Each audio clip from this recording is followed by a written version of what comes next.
Hi everyone, thanks for checking out this video. Today I'm going to be talking about predicting positive transfer for improved low resource speech recognition using acoustic pseudo-tokens. This is joint work with my co-authors listed here.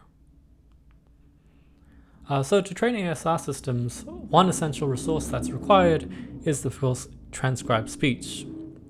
But in the low resource ASR literature, sometimes it's assumed that transcribed speech is the only limited resource, and that untranscribed speech or metadata about the languages can be easily sourced. But this might not hold true for many underdescribed languages. So for example, there might be limited metadata about the language, so you might not easily be able to do, say, cross-language comparisons. And if the language is also digitally underrepresented on the internet, finding more data isn't as easy as just scraping YouTube if you wanted to do self-supervised pre-training, for example. So the proposal in this paper is to solve problem 2 by sourcing recordings from another language that's higher resourced and more digitally well represented. That sort of brings us then to problem 1, right? How do you pick a language anyway? And if you don't really have much metadata about the language that you're interested in, how do you do these comparisons? And for that, we propose using a bottom-up approach that uses the data that's available as opposed to relying on any top-down information like metadata from comparative databases. And just to give a concrete example of what we're talking about here, you can see here for languages like Punjabi and Setswana, they're variably represented in standard cross-linguistic databases like Foible or WALS. And other databases like Lang2Vec that aggregates information from these databases might end up actually misrepresenting these languages, because sometimes when there's missing information, these databases end up imputing values for those languages based on the neighboring languages. And so when you use those values for cross-language comparisons, you end up with very weird similarity scores. And we'll come back to those scores when we look at results later in this presentation. Now, going back to the sort of ASR training, the default go-to these days, especially for low-resource languages, is fine-tuning a pre-trained model.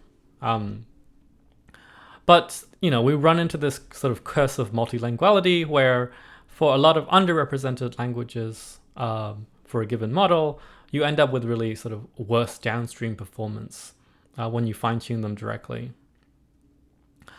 Recent studies have shown that you can undo the effects of underrepresentation by just continuing to pre-train these models on target languages. So for example, Ainu and Greek, these two papers show that you can adapt these models just by continued pre-training. But what if you didn't have this 70 to 200 hours of raw audio data floating around? And that's what we were interested in, whether you could supplement the data that you do have with data from another language, and we want to know how effective that is for doing continued pre-training for undoing this curse of multilinguality. And so for the first experiment in this paper, we just started by trying to replicate the previous results.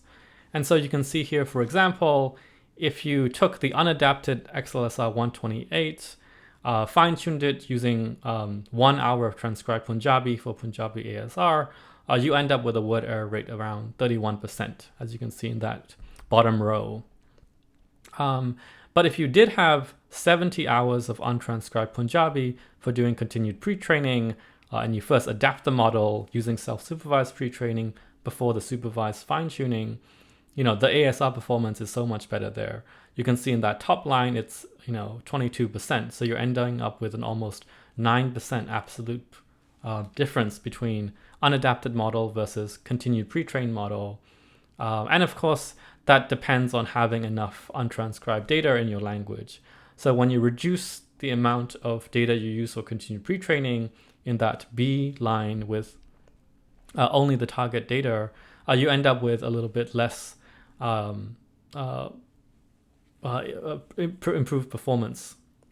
So what we're really interested in is whether adding data from another language can get us, closer towards that top line. And it turns out it does help. So, for example, if we added 60 hours of Hindi data to the 10 hours of Punjabi data that we do have and did continued pre-training in that way, that combination gets us about halfway to that top line. So, 6% improvement, so word error rate reduction over the baseline compared to the 11%. But that requires 70 hours of your target language data.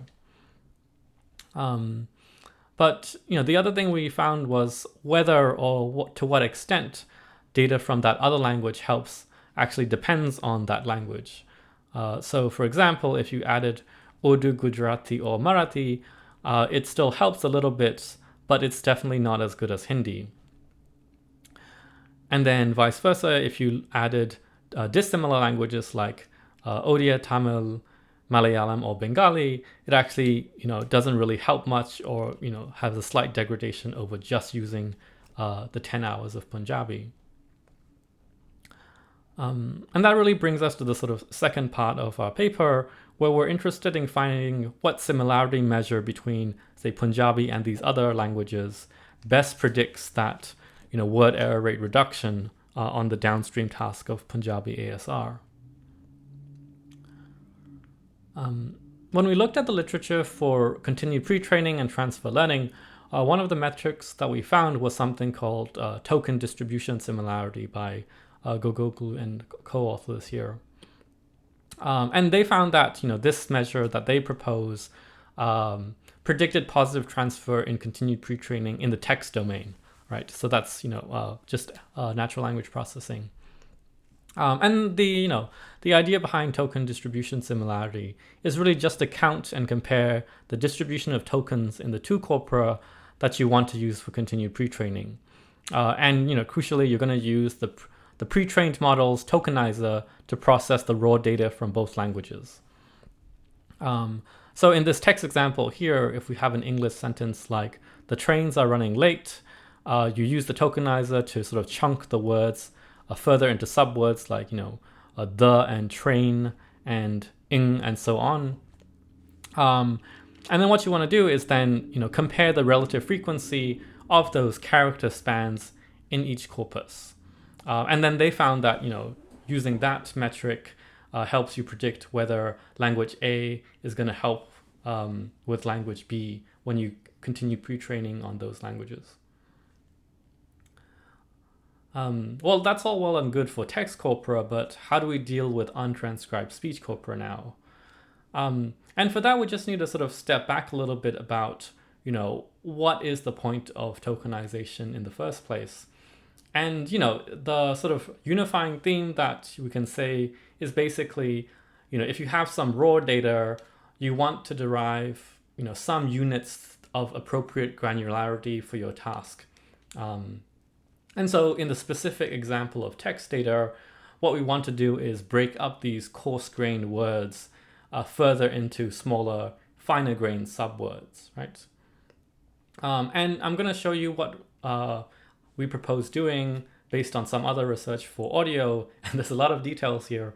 But I just want to say, what we're doing, the point of this whole process is to derive, coarser-grained units.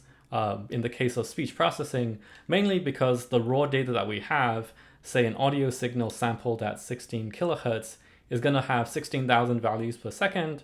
And what we want to do is derive coarser grained units based on that raw signal. And the way we kind of do that, based on a proposal by Felix Wu and colleagues, what they call wave-to-seek, is just by taking a pre-trained model like wave2vec 2 XLSR 128. You first use that model to extract embeddings, and that already has a kind of downsampling effect where you're going from about a 16 kilohertz emission rate in the raw audio signal to about 49 hertz, so 49 vectors per second of audio. And then what they do is, first group those embeddings using k-means, so to sort of group the time frames based on, featural similarity, if you will, and then group those resulting clusters again using something like sentence piece. So, how often do those clusters co-occur? And then finally, you have a kind of, coarser grained unit that you can work with compared to your raw audio data. And, when we kind of read those two different things in parallel, two different works looking at two different problems, we thought, well, if we wanted a similarity metric based on tokens for, untranscribed audio corpora, could we use wave2seek to first derive pseudo-tokens and then use the token distribution similarity to sort of compare, two corpora? And does this acoustic token distribution similarity predict positive transfer when we're doing continued pre-training of speech models? And it turns out that this simple composition does actually work quite well for predicting downstream ASR performance. So here we have again our target language of Punjabi and different donor languages like Hindi, Gujarati, or Urdu. When you combine them with Punjabi for continued pre-training, you get different word error rate improvements for the downstream ASR task on Punjabi. And so you can see, adding 60 hours of Hindi to 10 hours of Punjabi is 6% better than only using 10 hours of Punjabi, and so on. And we can see here that the acoustic token distribution similarity, the ATDS, between Hindi and Punjabi, which we calculated to be 0.96 based on what we just shown, correlates with that, the best performance improvement for Punjabi, for example. And then you can see it's lower for Gujarati, Urdu, and the other languages that are dissimilar. So let's see how this compares with other similarity measures that also exist. So, for one, we can see that, this featural similarity based on lang2vec, which basically aggregates all the other vectors within lang2vec, like, phonological similarity, syntactic, geographic, which we'll also see in a minute. We can see basically, there'll be a difference between acoustic measures and this kind of top-down metadata-based measures where, if you compared Hindi and Punjabi, it gives you 0.6. You compare Punjabi and Gujarati, it also gives you 0.6. The same with Urdu, Punjabi, Marathi Punjabi, and so on. So, the granularity of the measure really doesn't help you pick which one you should use. And then the other thing that we mentioned was that you can get these erroneous similarities if it turns out that the vectors in the database were imputed. So when you do a cosine similarity between identical vectors, you end up with this similarity of 1.0, for example. And the asterisks there indicate that, well, that seems like a false similarity there. We also compared, deriving embeddings from another acoustic model, for example. So the SB stands for the Speech Range Language Identification Model. And notably, that's different from ATDS, which we're using the XLSR 128. So the model that we're actually using for continued pre-training. And you can see using the XLSR 128 embeddings is just better than using embeddings from a different model. And so, the justification here is, if you need to derive embeddings for doing, similarity comparisons for continued pre-training, why not use the embeddings of the model you're going to continue pre-train anyway? And that really, helps you with this, predictive task that's actually quite hard to do. And beyond Punjabi, we also looked at other target languages like Galician, Iban, and Setswana. And for each language, we picked two possible donors. So for example, we picked Spanish and Portuguese for Galician, Malay and Indonesian for Iban, and Sesotho and Sepedi for Setswana. And you can see in each of these cases, the ATDS can help you pick the best language in that sort of potential pool of two.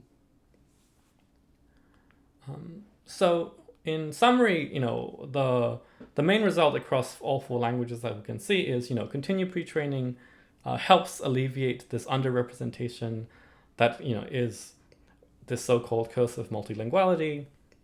And, more data is better for CPT. But, if we don't have enough data, you can source some data from a donor language, and that might get you about halfway there. So, there's definitely still room for improvement. And finally, we come up with this metric called ATDS that can help you pick the best donor that's better than 7 of the other similarity measures we compared. And that's the summary of our talk. Thank you.